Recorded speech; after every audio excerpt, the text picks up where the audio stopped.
Thank you sir. अस्सलाम वालेकुम सभी को मेरी तरफ से। वालेकुम और सलाम।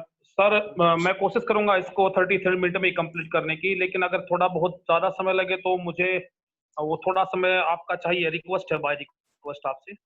अगर थोड़ा ठीक है समय सर। लगता है तो हम फिर दोबारा फिर जुड़ने की कोशिश करेंगे। मैं कोशिश करूंगा आपको ये कंप्लीट करने की, इसी सेशन को इसी में 33 मिनट में ही। और सभी को मेरी तरफ से अस्सलाम वालेकुम। मेरा नाम बलवान सिंह है, बेसिकली मैं टीचर हूँ। और आज जो टॉपिक हम ले रहे हैं, मेरा ये सबसे फेवरेट टॉपिक में से एक है। आपसे पहले भी रूबरू होने का मौका मिला है, तो काफी अच्छा लगा आपकी टीम के साथ में बात करके, बहुत शानदार लगा सर। और आज का जो टॉपिक है ये मेरा सबसे फेवरेट टॉपिक में से एक है, और मैं गारंटी लेता हूँ सर, आपको जितने भी साथी यहाँ पर जुड़े हुए हैं वो इस टॉपिक को अगर गौरपूर्वक सुनेंगे तो आपको अपनी बिजनेस के अंदर आज प्रत्येक की लाइफ के अंदर 90 डिग्री के का चेंजिंग आने वाला है बिजनेस के अंदर सबके। तो पहले हम सब जो टॉपिक उस पर जिक्र करेंगे। आज का जो हमारा टॉपिक है वो है direct selling. What is direct selling, direct selling क्या है और डायरेक्ट सेलिंग में आरसीएम क्या है, उसके बारे में जिक्र करेंगे। लेकिन उससे पहले मैं आपके चाहता हूं कि आप इस बिजनेस में क्यों आए हैं, आरसीएम बिजनेस में, ये भी हम जानेंगे। आरसीएम बिजनेस में हर व्यक्ति, हमारे साथ में जितने भी साथी जुड़े हुए हैं, कोई ना कोई सपना है कि वो इस आरसीएम बिजनेस में क्यों आया है। और आरसीएम बिजनेस में आने के बाद में आप जाना कहाँ चाहते हैं, इस बिजनेस में कहाँ जाना चाहते हैं आने के बाद में। क्या आपके मन में वो बात है कि हम आरसीएम बिजनेस में आए हैं और इस बिजनेस में माध्यम से हम वहां पहुंच सकते हैं जहां हमारा एक सपना है। दूसरा ये है सर, आप अगर आपने काम करने का तरीका आपका सही है तो निश्चित रूप से आप उस स्थान पर पहुंचेंगे जहां पर आपने सोचा है। इससे पहले मैं चाहूंगा सर 1800, मैं आप पॉइंट पे आता हूं डायरेक्ट सर। 1886 में एवन नामक एक कंपनी का निर्माण हुआ था। मैं शॉर्ट में रखूंगा इसको। एवन नामक कंपनी का निर्माण हुआ था 1886 में। पूरे वर्ल्ड के अंदर पहली बार अमेरिका के अंदर डायरेक्ट सेलिंग का उदय हुआ। और पहली बार जब डायरेक्ट सेलिंग का उदय हुआ तो एवन के पास में ब्यूटी प्रोडक्ट ज्यादा थे। धीरे धीरे बढ़ते बढ़ते ये आ गया न्यूट्रीलाइट के माध्यम से, और फिर उसके बाद में एमवे के रूप में तब्दील हो गया। शॉर्ट में रखा है, वरना मेरे पास में इसका टोटली प्रूफ है ये कैसे बना, किस प्रकार से बना। तो 1994 करीबन न्यूट्रीलाइट के साथ में इनका समझौता हो गया और उन्होंने, एमवे ने न्यूट्रीलाइट को अपने साथ में लेकर, जैसे न्यूट्री चार्ज को लेकर के आरसीएम ने काम करना स्टार्ट कर दिया, उसी प्रकार का न्यूट्रीलाइट को लेकर के एमवे ने काम करना स्टार्ट 1959 के अंदर। तो पहली बार जो डायरेक्ट सेलिंग कॉन्सेप्ट है 1959 के अंदर अमेरिका के अंदर इसकी शुरुआत हुई, और शुरुआत हुई एमवे कंपनी के माध्यम से। और 1900 जब 59 में एमवे का उदय हुआ तो उसके दौरान एमवे को भी 3 साल के लिए अमेरिका के अंदर बैन कर दिया गया था। जिस प्रकार से 1 साल के लिए आरसीएम को इंडिया के अंदर कानूनी प्रक्रिया का सामना करना पड़ा था, तो उसी प्रकार से एमवे को भी 3 साल के लिए कानूनी प्रक्रिया का सामना करना पड़ा था। तो 3 साल के बाद में एमवे को कानूनी दर्जा प्राप्त हुआ और डायरेक्ट सेलिंग का वहां पर उदय हुआ। अमेरिका को, एमवे को काफी बड़ी फाइट करनी पड़ी थी अमेरिका के अंदर 3 साल के लिए लगातार। और 1995 के करीबन ये इंडिया में आया। 3 प्रकार के देश होते हैं सर, विकसित, विकासशील और पिछड़े हुए देश। कोई भी चीज 50-60 साल पहले जब विकसित देशों में बढ़ती है तो उसके ठीक 50-60 साल बाद वो विकासशील देशों में जाती है, और उसके ठीक 50-60 साल बाद वो विकसित देशों में कोई चीज बनेगी, उसके 50-60 साल बाद वो विकासशील देशों में जाएगी, और उसके बाद वो पिछड़े हुए देशों में जाएगी। तो 1959 में जब डायरेक्ट सेलिंग का उदय अमेरिका के अंदर हुआ, तो 1995-96 के दौरान, वैसे तो 5 मई 1998 को अमेरिका इंडिया के अंदर एमवे आया था, तो 95 और 98 के बीच के दौरान डायरेक्ट सेलिंग भारत में आया, एमवे कंपनी के माध्यम से आया। लेकिन इस कंपनी के जितनी तेजी के साथ में, जिस तेजी के साथ में ये बिजनेस बढ़ा भारत में, जिस तेजी के साथ में ये बिजनेस बढ़ा, उसी तेजी के साथ में ये धीरे धीरे समाप्त भी हो गया। उसका रीजन यह था कि आम आदमी का प्रोडक्ट इसमें नहीं था, आम आदमी की जरूरत का प्रोडक्ट नहीं था। अब आपने एक विज्ञापन देखा होगा, टीवी के ऊपर एक विज्ञापन आता है जिसमें एक बंदा कार खरीदने के लिए जाता है, और कार खरीदने के लिए जब वो जाता है तो वो पूछता है, वो सारा रेट बताता है, इसके अंदर ये फीचर है, इसके अंदर ये फैसिलिटी है, सब कुछ बताता है, और अंत में जाके वो भारत वाला बोलता है कि भाई ये माइलेज कितनी देती है, और वो बेचारे का छोटा सा मुंह हो जाता है। उसी प्रकार से जब एमवे भारत में आया तो बहुत तेजी के साथ लोगों ने, आम आदमी ने भी इसको ज्वाइन किया, पता था नहीं। जब आम आदमी ने इसको ज्वाइन किया तो सभी उसके बाद में देखा कि ये तो 100 रुपए की पेस्ट है, 55 रुपए की साबुन है, तो आम आदमी ने उसी तेजी के साथ में इसको छोड़ दिया। अब जब इस तेजी के साथ में इसको छोड़ा तो सिंपल सी बात है, 1995 से 98 के बीच में जब यहाँ पर आया डायरेक्ट सेलिंग, तो साथ ही आपको पता है कि भारत एक टिकटबाज देश लगा लीजिए, डुप्लीकेसी का, कोई भी चीज बनती है उससे पहले उसका सवाल जवाब पहले आ जाता है। तो भारत में जब डायरेक्ट सेलिंग आया तो भारत के आदमियों ने दिमाग लगाना शुरू कर दिया कि अब इसका सही मायने में उपयोग कहाँ पर किया जाए। तो बहुत सारी चिट फंड कंपनियां पोंजी स्कीमें चली। जैसे मैं एक उदाहरण देना चाहूंगा, 2000 में 2016 के अंदर 2000 का नोट आया। मेरी बात को गौर से सुना सर। 2016 में 2000 का नोट आया, तो 2000 का नोट आया तो साथ साथ में डुप्लीकेट नकली नोट भी आया। उसी प्रकार से जब आप मैं आपसे पूछना चाहता हूं कि अगर 2000 रुपए का नकली नोट किसी व्यक्ति को मिल जाए तो क्या वो दोबारा से और उसको चले ना और आपको वापस 2000 की चपत लग जाए, आपके जेब से 2000 रुपए लग जाए, तो क्या आप 2000 का दोबारा लेना पसंद करोगे सर? नहीं, आप क्या बोलोगे, मुझे तो 100 खुले दे दो, मैं 2000 का नहीं लूंगा। इसी प्रकार से जब 1995-98 में जब एमवे भारत में आई तो बहुत सारी मनी सर्कुलर कंपनियां, कोई 1 लाख रुपए का डबल करने का काम कर रही थी, कोई 2 लाख का 3 बढ़ाने का कर रही थी, किसी में 5000 में, किसी में 10,000 में, किसी में 15,000 में, किसी में 20,000 में, किसी में 25,000 में।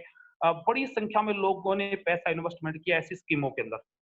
और जब ऐसी स्कीमों को इन्वेस्टमेंट किया तो कोई फ्रिज बेच रहा था, कोई वॉशिंग मशीन बेच रहा था, कोई इंश्योरेंस ही बेच रहा था। एक ब्राइट फ्यूचर के नाम से कंपनी आई थी जो इंश्योरेंस ही बेच रही थी, कोई जापा लाइफ के नाम से आई, कोई फ्यूचर मेकर के नाम से आई। इनके नाम इतने सुनहरे थे, केबल कंपनियां थी।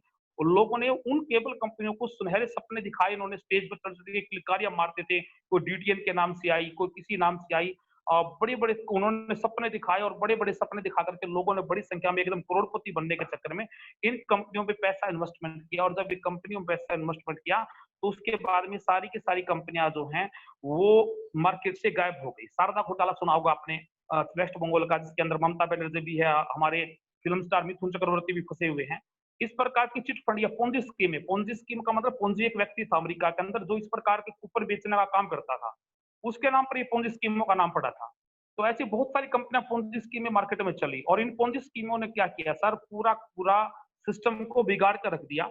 और जब पूरा का पूरा सिस्टम बिगाड़ के रख दिया तो ओरिजिनल जो डायरेक्ट सेलिंग का मैं उदाहरण देता हूँ, एक एकड़ जमीन है, उस जमीन के अंदर फसल कम हो, खरपतवार अगर ज्यादा है, 70% तक अगर खरपतवार है और 30% अगर फसल है, तो 70% जो खरपतवार है वो 30% फसल को क्या कर लेगी, ढक लेगी। इसी प्रकार से जो ओरिजिनल डायरेक्ट सेलिंग कंपनियां थी, इन पोंजी स्कीमों ने उन कंपनियों को बदनाम कर दिया। अब किसी व्यक्ति के पास में अगर आप जाते थे तो व्यक्ति बोलता था अच्छा अच्छा अच्छा वो मेंबर बनाने वाली है, वो चिट वो बैग लेने वाली। इस प्रकार के लोगों ने बहुत सारी चीजों के अंदर काम करना बोलना स्टार्ट कर दिया। लेकिन यहाँ पर होता क्या है सर, जब इंडिया के अंदर इसका आगमन हुआ तो जितने भी मोबाइल हैं, मोबाइल कंपनियां हैं, वो सारी की सारी कंपनियां ट्राई के अंडर में काम करती हैं, दूरसंचार विभाग के अंडर में। जितने भी बैंक हैं वो सारे के सारे बैंक वो आरबीआई के अंडर में काम करते हैं। मेरी बात को गौर से सुनना सर। जितनी भी मोबाइल कंपनियां हैं वो ट्राई के, टाटा है, एयरटेल है, वोडाफोन है, जियो है, ये जितनी भी कंपनियां हैं सारी की सारी ट्राई के अंडर में काम करती है। जैसे जियो ने 1 साल के लिए फ्री दिया तो उस स्कीम को बंद करने का काम किसने किया था सर? ट्राई ने किया था सर। और अभी भी एक स्कीम लॉन्च की थी जियो, एयरटेल ने एक स्कीम को बंद करके दूसरी को स्टार्ट किया था प्लान को, तो जियो ने इसको ऊपर ऑब्जेक्शन उठा करके ट्राई को बंद करवा दिया। जितने भी बैंक हैं सारे के सारे बैंक आरबीआई के अंडर में काम करते हैं। आपका बैंक खाता चाहे एसबीआई में हो, चाहे आपका खाता पीएनबी में हो, चाहे आपका खाता जम्मू कश्मीर बैंक में हो, कौन से में भी आपका खाता हो, अकाउंट हो, तो आपका कभी जब पैसा निकलवाते हैं उसके ऊपर कभी लिखा थोड़ी आता है कि अकाउंट जम्मू कश्मीर बैंक।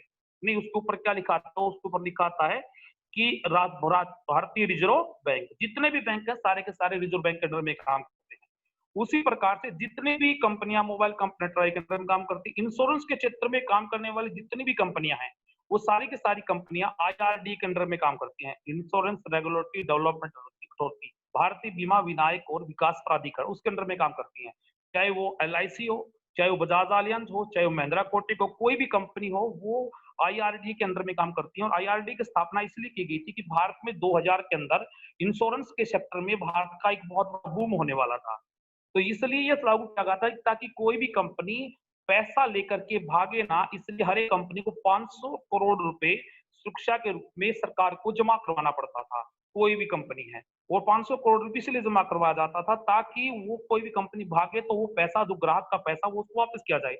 एक आपने नाम सुना होगा पर्ल का। पर्ल कंपनी क्या थी सर? वो आईआरडी का अधीन नहीं थी, इसलिए वो मार्केट से गायब होगी। मार्केट से गायब होगी तो लोगों का पैसा डूब गया। तो ये जो कंपनी है, ये जितनी भी कंपनियां हैं इंश्योरेंस के क्षेत्र में काम करने वाली, सारी की सारी आईआरडी के तहत काम करती हैं। टीवी के ऊपर विज्ञापन भी आता है कि आप आईआरडी के अधीन काम करने वाली कंपनियों के अंदर में ही काम करें, और ये जितनी पॉलिसियां हैं वो आईआरडी के अधीन, इस प्रकार का कुछ लिखा आता है। जितने भी स्कूल हैं वो या तो राज्य स्तरीय बोर्ड के अंडर में करते हैं, या फिर वो केंद्र शासित सीबीएसई के अंडर में काम करते हैं। उसी प्रकार से जितनी भी डायरेक्ट सेलिंग कंपनियां हैं, जितनी भी डायरेक्ट सेलिंग कंपनियां हैं, वो सारी की सारी फिक्की के अंडर में काम करती हैं। फिक्की एक फेडरेशन है जिसकी स्थापना 1927 में महात्मा गांधी ने और जीडी बिरला ने की थी। गौतम दास बिरला ने और महात्मा गांधी ने इसकी स्थापना की थी भारत में औद्योगिकरण को बढ़ाने के लिए। अब मैं थोड़ा सा इतिहास में आपको ले जाता हूं। 1872 के अंदर अमेरिका के अंदर 1872 में इंग्लैंड के अंदर औद्योगिक क्रांति आ गई थी पहली बार। मशीनी युग का आगमन हो गया था, और मशीन युग का जब आगमन हो गया था तो वो जो भी उपनिवेश थे, जो भी देश अमेरिका के इंग्लैंड के अधीन थे, वो सारे के सारे देशों के अंदर औद्योगिकरण को बढ़ाना चाहते थे। यही औद्योगिकरण वो भारत में बढ़ाना चाहते थे, इसलिए उन्होंने एक फेडरेशन बनाई ताकि लोगों को रोजगार भी मिल सके, और भारत का ज्यादा से ज्यादा 70% हिस्सा जो है ना वो भारत के लोगों को उसमें रोजगार के रूप में प्राप्त हो सके। तो जीडी बिरला और महात्मा गांधी 1927 में, या देश की आजादी से पहले ही फिक्की की स्थापना हो गई थी। आज जितने भी औद्योगिक लोग हैं, टाटा, बिरला, बजाज, सिंघानिया, अंबानी, अडानी, मित्तल, बांगड़, जितने भी भारत के टॉप लेवल के जितने भी औद्योगिक लोग हैं, सबको बिजनेस करने के लिए, बड़ा बिजनेस करने के लिए फिक्की की मान्यता लेनी पड़ती है। और फिक्की के अंडर में 72 प्रकार के काम आते हैं। और ये जो डायरेक्ट सेलिंग कॉन्सेप्ट है वो भी फिक्की के अंडर में काम आता है। कोई भी बैंक की शिकायत किसके पास पहुंचती है? आरबीआई के पास पहुंचती है। मोबाइल कंपनियों की शिकायत किसके पास पहुंचती है? ट्राई के पास में पहुंचती है। इंश्योरेंस के क्षेत्र में काम करने वाली कंपनियों की शिकायत किसके पास पहुंचती है? आईआरडी के अंडर के पास पहुंचती है। अब स्कूलों में कौन सा स्कूल मान्यता प्राप्त है, कौन सा स्कूल मान्यता प्राप्त नहीं है, उसकी सूचना सिर्फ किसको बोलते हैं? बीओ या डीओ को पहुंचती है। इसी प्रकार से जितनी भी डायरेक्ट सेलिंग कंपनियां थी, उन डायरेक्ट सेलिंग 2011 में आरसीएम के ऊपर सरकार ने कार्रवाई की। जब सरकार ने कार्रवाई की तो उसके बाद इन्होंने एक फेडरेशन बनाया, आई में FDSA, federation of direct selling association. इस एफडीएसए ने डायरेक्ट बातचीत किया किससे? फिक्की से। फिक्की के अधीक्षक से बातचीत किया तो फिक्की ने डायरेक्ट बातचीत की भारत सरकार से। तो भारत सरकार ने 10 सितंबर 2016 को कानून बनाया, और लेकिन कानून बनाने से पहले उन्होंने जैसे 3 साल के लिए अमेरिका के अंदर एमवे बंद हुई थी, तो एमवे का एक फेडरेशन बनाया गया था, डब्ल्यूडीएसए, वर्ल्ड डायरेक्ट सेलिंग एसोसिएशन। ये तो पहले बाद में बनाया गया था वर्ल्ड, क्योंकि जब ये विदेशों में जाने लगी तो तब इसकी स्थापना की गई थी विश्व वर्ल्ड डायरेक्ट सेलिंग एसोसिएशन की। बहुत सारे एसोसिएशन है भारत में, आईडीएसए है, इंडियन डायरेक्ट सेलिंग एसोसिएशन है, और DSDW direct selling association, world direct selling association है, federation of direct selling association. ये सब की स्थापना 2011 में जब आरसीएम के ऊपर आरोप लगा कि ये चिट फंड कंपनी है, ये पोंजी स्कीम है, हालांकि वो राजनीति का शिकार हो गई थी उस वक्त, तो इन स्थापना हुई।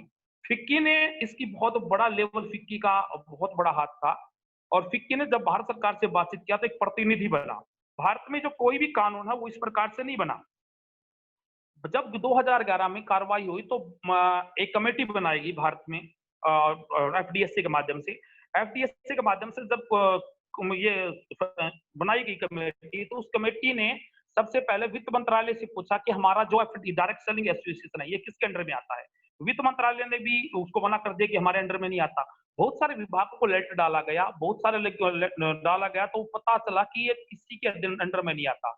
अंत में जाके पीएम ऑफिस में डाला गया, प्रधानमंत्री ऑफिस में जब ये लेटर डाला गया तो पीएम ऑफिस ने कहा कि हम आपके साथ में बैठ के बातचीत करना चाहते हैं। तो पीएम ऑफिस में उसको बुलाया गया, प्रधानमंत्री ऑफिस की तरफ से कुछ बड़े अधिकारी बैठे, कुछ हमारी प्रतिनिधि थे जिसमें सुरेंद्र वत्स जी थे, विजय वरोधिया जी थे, और कुछ दूसरी कंपनियों के प्रतिनिधि भी बैठे। जब उसने प्रतिनिधि बैठे तो उसने कहा कि जी आप ये बताइए आपका प्लान क्या है। तो उसमें बताया गया कि सर हम वर्ल्ड इसको इंडिया के अंदर डायरेक्ट सेलिंग कॉन्सेप्ट को लागू क्यों करें, इसके लॉस ऑफ प्रॉफिट बताइए। तो उन्होंने बताया कि सर जब आपको पहला तो ये है कि इसमें कोई भी प्रोडक्ट है जब हम डायरेक्ट कस्टमर को देते हैं तो सबसे बड़ा प्रॉफिट क्या है कि मार्केट रेट से सस्ता प्रोडक्ट मिलता है। यहाँ पर आम आदमी को मार्केट रेट से ज्यादा महंगा प्रोडक्ट पड़ता है। दूसरा उन्होंने कहा कि सर जो भी आज हम सामान लेते हैं बिचौलियों के माध्यम से, उसमें हमारा टैक्स अरबों खरबों रुपए का टैक्स चोरी होता है। टैक्स के ऊपर बात आती है सर, आपने एक नायक फिल्म देखी होगी, एक दिन का सीएम अनिल कपूर। तो उसमें अनिल कपूर बोलता है परेश रावल को कि सर आप अब मुंबई वासियों को बोलो कि आज जो भी आदमी सामान ले, वो पक्का बिल जरूर ले, पक्का बिल जरूर ले। तो एक जब वो सारे लोग एक दिन पक्का बिल लेते हैं, तो शाम के समय परेश रावल जब काउंटिंग करता है, तो करोड़ों रुपए टैक्स के रूप में जमा हो चुका होता है। आज हम कोई भी सामान लेते हैं, उसके ऊपर लिखा होता है इंक्लूसिव ऑल टैक्सेस, यानी कि प्रत्येक टैक्स अदा होने के बाद में हमारे को वो सामान मिला। लेकिन सोचे, क्या वो टैक्स हमने अदा किया? नहीं, अदा तब होता जब हमारे पास में पक्का बिल था। ये बात जब प्रधानमंत्री मंत्रालय को सौंपी गई, तो उसके बाद में एक मंत्रिमंडल ये बोला कि आपका जो ये विभाग है, ये फेडरेशन ऑफ ये जो खाद्य विभाग उसके अंतर्गत आता है। तो उसके बाद में फिर उन खाद्य विभाग के रामविलास पासवान जी से मिला गया, रामविलास पासवान जी के पास में भी रखा गया कि सर टैक्स की चोरी बचेगी, लोगों को रोजगार मिलेगा, लोगों को अच्छा प्रोडक्ट मिलेगा। आज लोग मरमर्जी का प्रोडक्ट लेते हैं, हमें अलोले पौने दामों में थोपा जाता है, एक रेट मिलेगा। तो जब ये सारे प्रॉफिट बताए गए, तो सरकार ने फिर मंत्रणा करके और एक कमेटी बनाई गई सर पीएम ऑफिस के द्वारा, पीएम ऑफिस के द्वारा कमेटी बनाई गई। तो उसके बाद में राज्यों को लेटर लिखा गया कि आप अपने अपने लेवल के ऊपर इसके ऊपर कानून बना सकते हैं। राजस्थान सरकार ने तो 2012 में कानून बना दिया था, केरल सरकार ने उससे पहले कानून बना दिया था, तो उसके 2013 में फिर उत्तर प्रदेश सरकार ने भी कानून बनाया। इस प्रकार से धीरे धीरे बढ़ते बढ़ते पूरे इंडिया के अंदर 10 सितंबर 2016 को इंडिया के अंदर ये तय हो गया कि कौन सी कंपनियां इंडिया के अंदर काम करेंगी। अब ये गाइडलाइन बनाई गई सरकार की तरफ से कि जो वे कंपनियां इस सेक्टर में काम करेंगे जिस कंपनी के पास में एफएमसीजी प्रोडक्ट खुद का होगा और जिसकी मैन्युफैक्चरिंग यूनिट 62% होगी, और जिस कंपनी के पास में सबसे ज्यादा घरेलू प्रोडक्ट होंगे वही, जिसके पास में न्यूट्रिशन प्रोडक्ट होंगे वही, और जिसकी प्लान सिंपल होगी, जिसके अंदर कोई भी लालच नहीं दिया गया होगा, जिसके अंदर प्रोडक्ट की लागत के हिसाब से पैसा बांटा जाएगा, वो कंपनियां देंगी। और काश आपने देखा होगा मार्केट में आज भी बहुत सारी कंपनियां हैं, और जिसके अंदर देखा होगा बहुत सारी कंपनियां बोलती है हम तो हाउस फंड, हम तो रिफंड, फलाना फंड, कार फंड वो देते हैं। ऐसी कोई भी स्कीमें सरकार की गाइडलाइन में शामिल नहीं है। ये कंपनियां जब ओरिजिनल कानून बन के भारत में आएगा, अभी आपको बता देता हूँ खुशी की बात यह है, 3 दिन पहले भारत सरकार ने उपभोक्ता संरक्षण बिल जो लागू किया गया था 2019, उसके अंदर नेटवर्क मार्केटिंग और डायरेक्ट सेलिंग को भी लागू कर दिया गया है। अब उपभोक्ता संरक्षण बिल में भी हम आ गए हैं।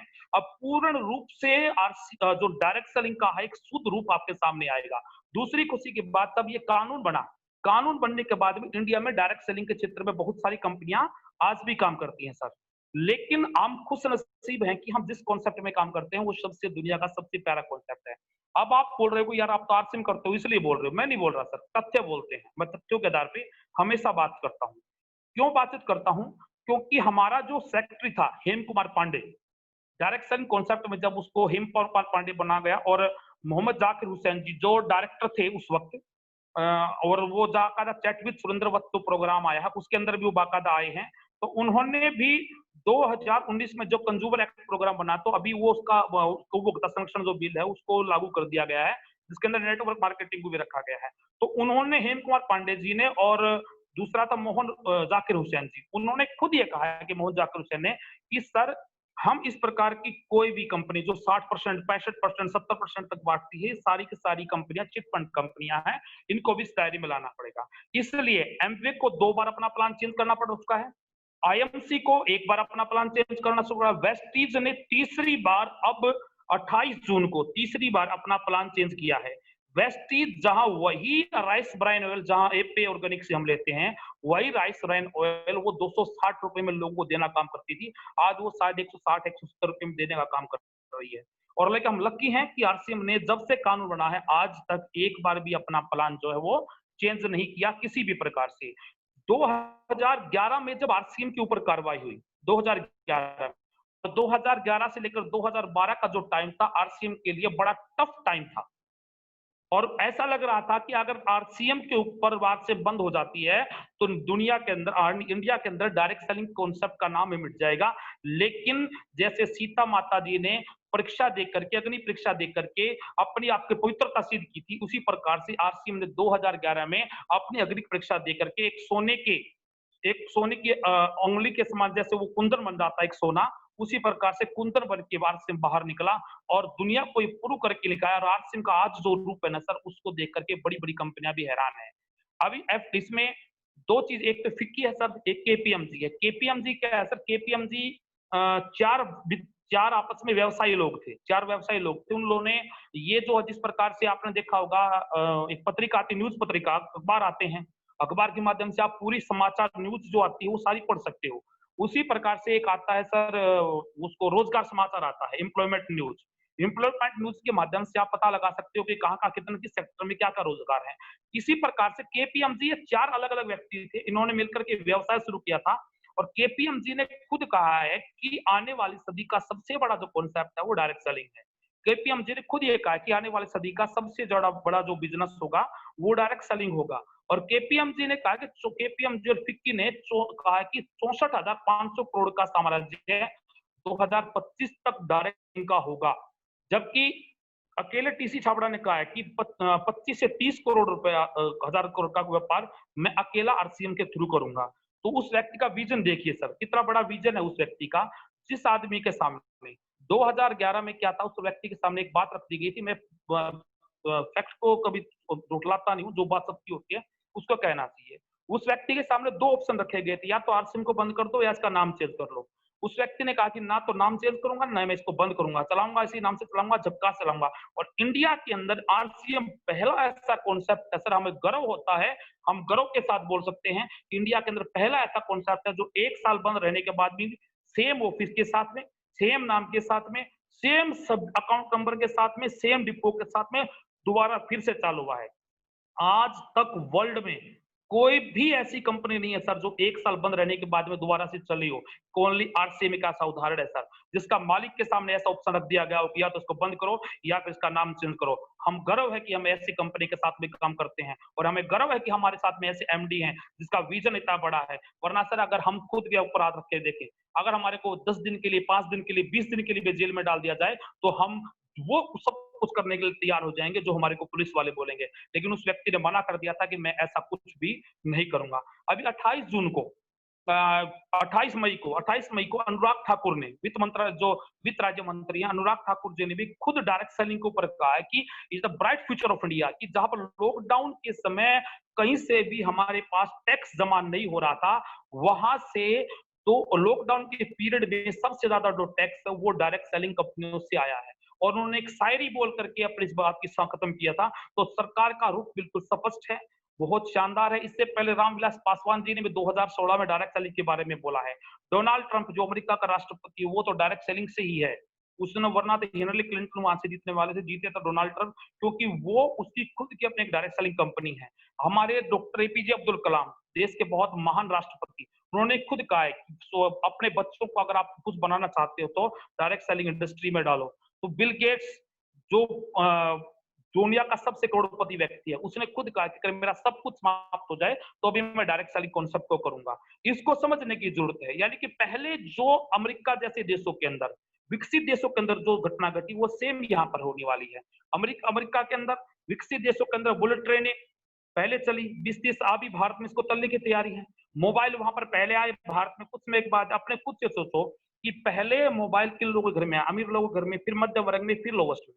गैस सिलेंडर पहले किन के आए, पहले अमीर लोगों के, फिर मध्यम में, फिर लोवेस्ट में। इसी प्रकार से डायरेक्ट सेलिंग कॉन्सेप्ट तो विकसित देशों में चला था, विकासशील देशों में होना निश्चित है। यही बात हमारे साथ में भी हुई। अमेरिका के अंदर 3 साल के लिए बंद हुआ आरसीएम, हरियाणा, इंडिया के अंदर 1 साल के लिए बंद हुआ। मैं एक उदाहरण हरियाणा का देता हूँ। अभी कोरोना वायरस सबसे पहले किस देश में आया सर? चाइना में, विकसित देश है। भारत में आना निश्चित था, विकासशील देश है। तो सिंपल सी बात है, जो चीज वहां पर होगी यहाँ पर वो होना निश्चित है। कोरोना वायरस भी नेटवर्क के महत्व को समझ चुका है। देखना सर, इस नेटवर्क मार्केटिंग इंडस्ट्री के दौर में कोरोना वायरस भी नेटवर्क के मार्केट के महत्व को समझ चुका है। जो भी उसको नेटवर्क में आ जाता है, सिंपल सी बात है, उसको प्लान दिखा देता है। जो भी उसके संपर्क में आता है उसको प्लान दिखा के उसको ज्वाइन करवा देता है। अब उसको फॉलो करना ना करना वो उसकी बस की बात है। दूसरी बात, मैं मजाक की बात बोल रहा था, बुरा मत माना मेरी बात को। दूसरी चीज ये है सर कि जब इसका आगमन हुआ भारत के अंदर, तो चिट फंड कंपनियों के बारे में मैं बता दिया किस किस प्रकार से चिट फंड कंपनियां चली। अब मैं एक डाटा आपके सामने प्रस्तुत करता हूं कि डायरेक्ट सेलिंग जो इंडस्ट्री है, मैं, हाँ, बीच में एक लाइन याद आ गई, मेरे को भूल गया था। हरियाणा के अंदर अभी कुछ दिन पहले अमेरिका के अंदर एक चीज घोषित हुई कि अमेरिका के अंदर 1 साल के लिए सभी कॉलेज और यूनिवर्सिटियां बंद कर दी गई और जो बच्चे जिस क्लास में थे उससे नेक्स्ट क्लास में प्रमोट कर दिए। भारत सरकार देख रही थी क्या किया जाए, क्या नहीं किया जाए, क्या होगा, क्या नहीं होगा। जो ही अमेरिका के अंदर हुआ 1 से 1 महीने के बाद में अभी यहाँ पर जितने भी ग्रेजुएशन बच्चे थे, उनको नेक्स्ट क्लास में प्रमोट कर दिया गया। जो बीए फर्स्ट में थे उनको सेकंड में प्रमोट कर दिया गया, सेकंड में तो उनको फाइनल वाले बच्चों को पास कर दिया गया है। इसी प्रकार से बोर्ड की क्लासेस के जो बच्चे थे जिनके एग्जाम नहीं हुए थे उनको भी पास करके नेक्स्ट क्लास में पास आउट कर दिया गया है।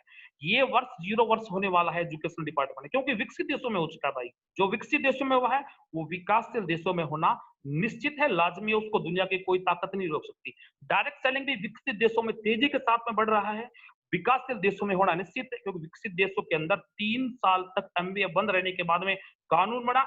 इंडिया के अंदर 1 साल आरसीएम बंद रहने के बाद में कानून बना, और वो चीज़ फैक्ट है। हम झूठ बोल सकते हैं, गूगल झूठ नहीं बोल सकता, मैं झूठ बोल सकता हूँ, जावेद झूठ बोल सकते हैं, और साथी जो हैं वो झूठ बोल सकते हैं, लेकिन गूगल झूठ नहीं बोलता। फैक्ट, तथ्य कभी झूठ नहीं बोलते हैं सर, तथ्य हमेशा सही होते हैं। अभी तो बहुत शानदार रूप इसका आना बाकी है सर, बहुत शानदार रूप आना बाकी है। अभी तो डायरेक्ट सेलिंग का स्वच्छ रूप आना बाकी है। अभी-अभी तो देखो सर आगे-आगे होता है क्या।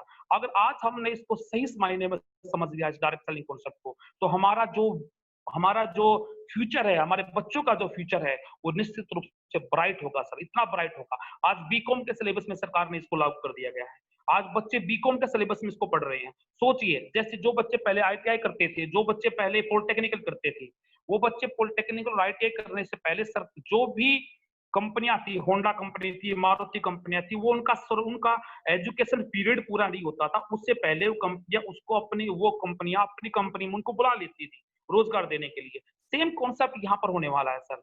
बीकॉम करके जो बच्चे डायरेक्ट सेलिंग से बाहर निकलेंगे, उनको वो कंपनियां बताएंगी, उनको बता बाकायदा प्लान दिखाया जाएगा, अभी देखो कौन सी कंपनी का प्लान अच्छा है। उन बच्चों को जो प्लान अच्छा लगेगा, वो बच्चे उस कंपनी के साथ में ज्वाइन करना पसंद करेंगे। एमकॉम के सिलेबस में इसको लागू कर दिया, कर्नाटका ने अपने एमए के सिलेबस में इसको लागू कर दिया है डायरेक्ट सेलिंग को। 11वीं और 12वीं में झूठ बोल सकता हूँ सर, जो बच्चे कॉमर्स लिए हुए हैं, बिजनेस स्टडी की बुक है, बिजनेस स्टडी की बुक में पेज नंबर 295 एनसीईआरटी की बुक है, उसके अंदर बाकायदा साफ तौर पर लिख रखा है प्रत्यक्ष बिक्री प्रणाली, डायरेक्ट सेलिंग कॉन्सेप्ट। बच्चे उनको पढ़ रहे हैं। सोचिए हमारे बच्चे आज उनको पढ़ रहे हैं, तो कल क्या वो पूछेंगे कि पापा जी डायरेक्ट सेलिंग तो क्या है?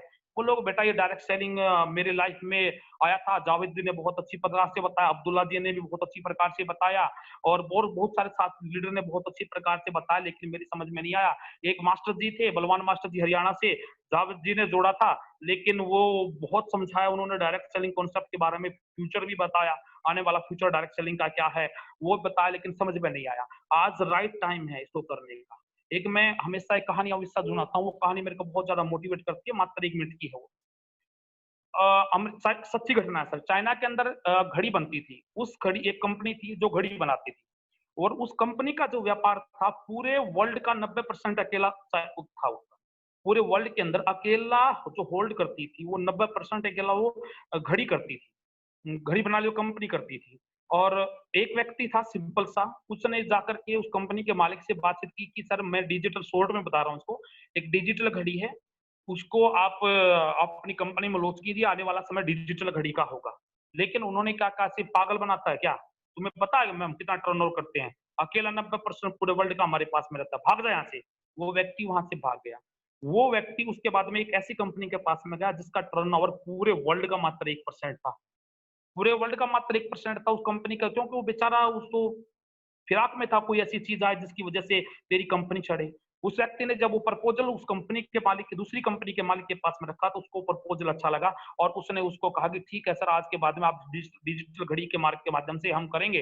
पहले जो घड़ी होती थी वो चाबी वाली होती है, उसमें चाबी भरी जाती थी डिजिटल। अब वो चाबी नहीं भरी जाती है, वर्तमान जो घड़ियां हैं वो डिजिटल घड़ियां हैं। जैसे आप भाग दौड़ते हो तो उसके अंदर वो आपका बीपी हार्ट वगैरह सब कुछ बताती हैं वो। दौड़ने के बाद कितनी आपने दौड़ा, कितने आपने कैलोरी बर्न किया, वो सारी चीज बताती हूँ। वो डिजिटल घड़ियां, ये सच्ची घटना है सर। जब वो सारी चीजें हुई, तो धीरे धीरे क्या हो गया, धीरे धीरे व्यापार बढ़ा। वो जो 90% थी वो 80% पे आ गई, जो 1% थी वो 5% पे आ गई। धीरे बढ़ते बढ़ते बढ़ते बढ़ते जो कंपनी 1% थी वो 50% पे आ गई, और जब कंपनी 90% थी वो 50% पे रह गई। और अब कुछ 5-6 साल के बाद में क्या हुआ, कि सर समय बदला और समय बदला, जो कंपनी 1% पर थी वो 90% पर हो गई और उस कंपनी में 10,000 से ज्यादा कर्मचारी काम करते थे, आज वहां पर 100 कर्मचारी काम करने लगे। वो कंपनी जिसमें 2 या 4 कर्मचारी काम करते थे, वहां पर 10,000 से ज्यादा कर्मचारी काम करने लगे, केवल समय के बदलाव की वजह से। सर अगर आज हमने समय के बदलाव को समझ लिया, ये समय क्या बोल रहा है? अरे रॉबर्ट टी साकवी खुद बोलता है, डायरेक्ट सेलिंग 21वीं सदी का सबसे बड़ा व्यवसाय है। अनुराग ठाकुर वित्त मंत्रालय को खुद बोलता है, डायरेक्ट सेलिंग सबसे सदी का सबसे बड़ा बिजनेस। पीएमओ ऑफिस से अगर बाहर निकली तो कहीं ना कहीं प्रधानमंत्री भी इस चीज में इन्वॉल्व होते हैं। अगर आज उपभोक्ता संरक्षण बिल लागू हुआ तो कहीं ना कहीं कोई भी चीज है सर, पूरे मंत्रिमंडल में बन के पास होती है, उसके बाद में होती है सर। इंडिया के अंदर आरसी में ऐसा कॉन्सेप्ट है जो जो सबसे बेस्ट है, तो इस चीज को समझने की जरूरत है सर। अगर आज हमने इसको नहीं समझा तो आने वाले समय में हम पिछड़ जाएंगे सर। आने वाला समय हमारे लिए बहुत नुकसानदायक होने वाला है। मैं एक चीज बोलता हूँ सर, और एक बार डाटा है मेरे पास में, इसको मैंने लिख रखा है कि अमेरिका के अंदर टोटल टर्नओवर जो है वो 18% है इसका डायरेक्ट सेलिंग का। चाइना भी 18% के ऊपर है, कोरिया है वो 9% के ऊपर है, जर्मनी भी 9% पे है, और जापान जो है सर वो 8% पे है, ब्राजील 11.9% पे है, फ्रांस 3% पे है, मलेशिया जो है वो 2% के ऊपर है, इंडिया अभी 0.007% है, यानी कि 8% पे भी अभी नहीं पहुंचे हैं। मैं दोबारा फुल बोल देता हूं, अमेरिका डायरेक्ट सेलिंग कॉन्सेप्ट में 18% पे है। और अमेरिका के अंदर एक बात और नोट करने वाली है सर, इसमें मैंने डाटा लिख रखा है, अमेरिका के अंदर डायरेक्ट सेलिंग कॉन्सेप्ट में जितने भी आदमी काम कर सकते हैं करते हैं, 58% लोग उसको फुल टाइम करते हैं। 58% लोग फुल टाइम करते हैं, और अमेरिका के अंदर 57% महिलाएं जो डायरेक्ट सेलिंग कॉन्सेप्ट में है वो फुल टाइम रोजगार के रूप में इस कॉन्सेप्ट को कर रहे हैं। चाइना के अंदर 18% है ये, कोरिया के अंदर 9% है, जर्मनी के अंदर 8% है, और अब इसमें जापान के अंदर ये 8% है, ब्राजील के अंदर 11.9% है, फ्रांस के अंदर 3% है, मलेशिया के अंदर 2% है, और भारत के अंदर 0.007% है। अकेला अकेले अमेरिका और चाइना जो है ना बहुत बड़े लेवल के ऊपर जा रहे हैं। भारत की पॉपुलेशन को देखो सर, इसमें WFDSA ने, world federation of direct selling association ने कहा है कि ये